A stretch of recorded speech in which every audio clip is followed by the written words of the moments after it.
Hello la compagnie, je vous retrouve pour cette nouvelle vidéo et aujourd'hui on est dans une journée dans mon assiette comme vous avez pu voir dans le titre et je vais vous montrer donc une journée où j'ai pris le temps de filmer. Donc c'est pas tous les jours comme ça, des fois je ne déjeune pas, mais quand je prends un petit déjeuner j'avoue que j'adore prendre des cracottes. Généralement j'en prends au moins 3.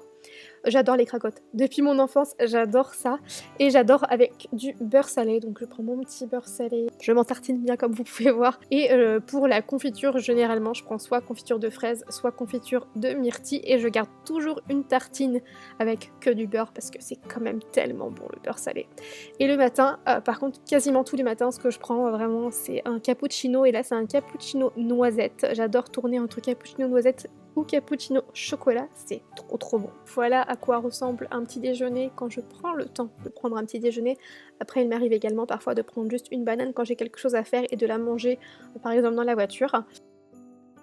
Pour le repas, alors je dois vous avouer que pour le repas du soir, en réalité je le commence le midi, mais là je vous montre quand même les choses dans l'ordre, donc je vous montre le repas du midi.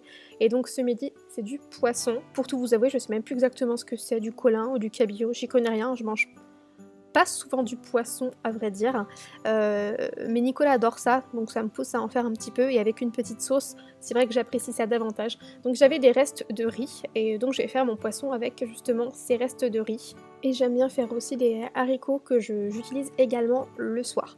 Donc là je vais d'abord dans une petite casserole où il manque d'ailleurs la poignée comme vous pouvez le constater. Donc dans une petite casserole je vais faire chauffer un petit peu de beurre et ça c'est fait pour ma sauce.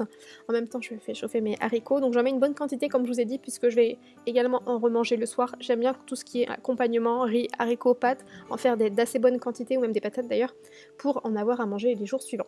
Donc dans une fois que le beurre a un peu fondu, je vais y mettre des échalotes. Alors je vous avoue qu'habituellement j'utilise une échalote fraîche mais je n'en avais plus, donc c'est pour ça que en cas de soucis comme là, en cas de pénurie on va dire, eh bien j'ai toujours des échalotes, vous voyez dans les petits pois épices.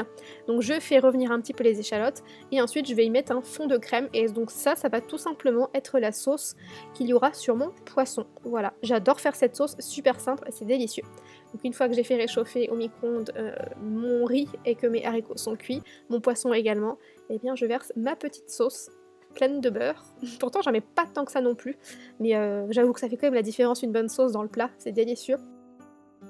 Pour le soir, comme je vous disais, en réalité c'est une recette que j'ai préparée le midi.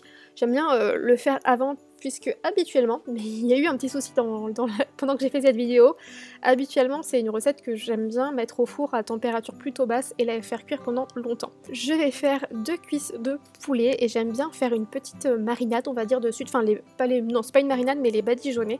Donc je mélange un petit peu de miel, je mélange un petit peu de moutarde à l'ancienne et un tout petit peu d'huile d'olive et je vais rajouter après un petit peu de thym. J'épluche un oignon parce que j'adore l'oignon. Donc j'en mets un peu partout dans mes recettes habituellement. Je coupe mon oignon, n'importe quoi, mon oignon en plein de petits morceaux. Et je vais ensuite couper des pommes de terre. Je les épluche jamais. En fait, j'aime bien comme ça. Donc je coupe patates et oignons et je mettrai tout dans le même plat. Comme je vous disais, j'y ajoute un petit peu de thym à ma sauce, j'avais oublié, donc je le fais là. Et je vais badigeonner avec un petit pinceau exprès cette petite sauce, on va dire, sur mes cuisses de poulet de chaque côté. Je prends un plat trop petit, c'était pas volontaire, c'est juste que je ne sais jamais, je me trompe toujours, mais c'est pas grave. Je me dis comment tout va bien cuire, tout collé serré, je mets un petit peu d'aluminium dessus et généralement c'est parti pour au moins 2 heures de cuisson, c'est vraiment au pif. Et là, hop, vous allez voir que j'ai allumé mon four et toute la maison a sauté, enfin tous les plombs ont sauté, donc j'ai dû faire un peu au pif et si vous voulez j'ai terminé par cuire mon poulet à la poêle. J'ai mis de l'alu dessus et j'ai fait cuire ça pendant au moins 1 heure pareil, mais à feu très doux et finalement je vous assure que c'était très bon, les patates étaient très fondantes. Pour terminer la cuisson et être sûr que tout soit bien cuit, parce que j'avoue que je déteste quand c'est un peu rosé, j'ai un peu comment on dit, une obsession là-dessus, donc même si mon poulet on peut le voir était bien cuit, j'ai effiloché mon poulet et ensuite j'ai tout remis dans ma poêle et j'ai laissé un petit peu mijoter une nouvelle fois tout ensemble et puis bah franchement c'était délicieux. Comme je vous ai dit, pour le midi je fais cuire une plus grosse quantité d'haricots, comme ça j'ai pu en remanger le soir, ça me permet d'accompagner ça avec des légumes verts. Généralement c'est soit de la salade, soit des haricots verts ou des brocolis, c'est ce que je préfère manger en légumes verts. Et voilà, une petite assiette. N'hésitez pas à me partager, vous, dans les commentaires, vos meilleures recettes et c'est vrai que tant qu'à faire, parce que là, c'était assez gourmand ce que j'ai mangé aujourd'hui, mais j'aimerais bien trouver des recettes un peu plus healthy, on va dire. Donc si vous en avez, n'hésitez pas à me donner ça dans les commentaires. Je vous fais des très, très gros bisous et je vous dis à bientôt. Ciao!